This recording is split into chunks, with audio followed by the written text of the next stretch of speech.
Yeah. This is exactly what I'm talking about, right? And these are the things we need to highlight.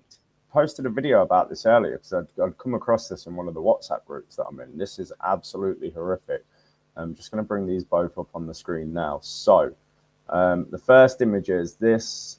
Is that showing? Yep. So this is the gentleman that was injured in Greater Manchester over the weekend. So he'd been to a salsa dancing class and he was sat outside on the floor with a female friend and I think another male friend, and they were waiting for a taxi home. They were approached by a gang of 7 Africans who he believed they were Somalian. Now, he said the only reason he believes he was attacked is because he was wearing a crucifix necklace. So he was attacked. His friends managed to pull the attackers off him. And then this is the bit that's really disturbing. So the police arrested them, and then they've let them all go because I'm quoting here what's been said on here. They didn't have enough vans to process the criminals that have committed this, horrific attack.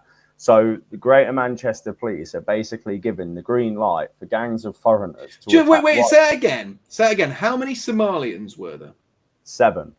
7. And they couldn't process them all at the same time? No, they couldn't process them all at the same time. But the police in Epping could arrest 16 protesters on the same day. Yeah. This is exactly what I'm talking about, right? And these are the things we need to highlight.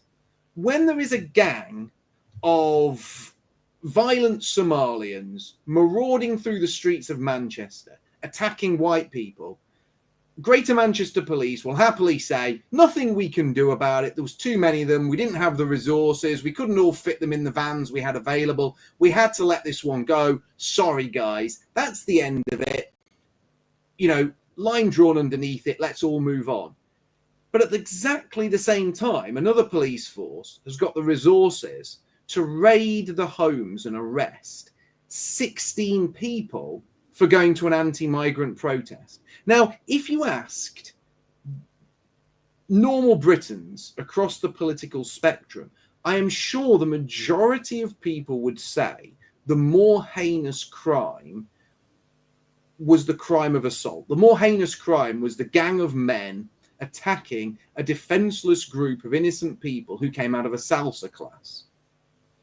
Most people would say the people at the protest, they might have got a bit rowdy, but is it really a crime? What have they really done? Does it really need an arrest? Does it really need people's homes being raided?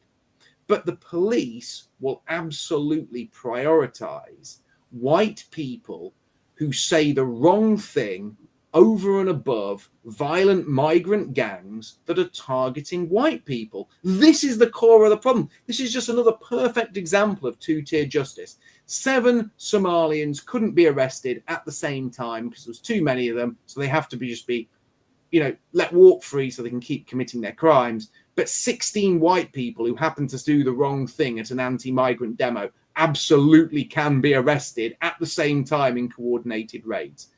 This is the sort of thing that somebody like Rupert Lowe, somebody like Nigel Farage, these people should be all over this. This sort of thing should be trending. This sort of thing should be the scandal of the day. There should be a Twitter page called the Scandal of the Day that covers the biggest scandal of the day, or, two-tier justice in action, because this is a perfect example of that.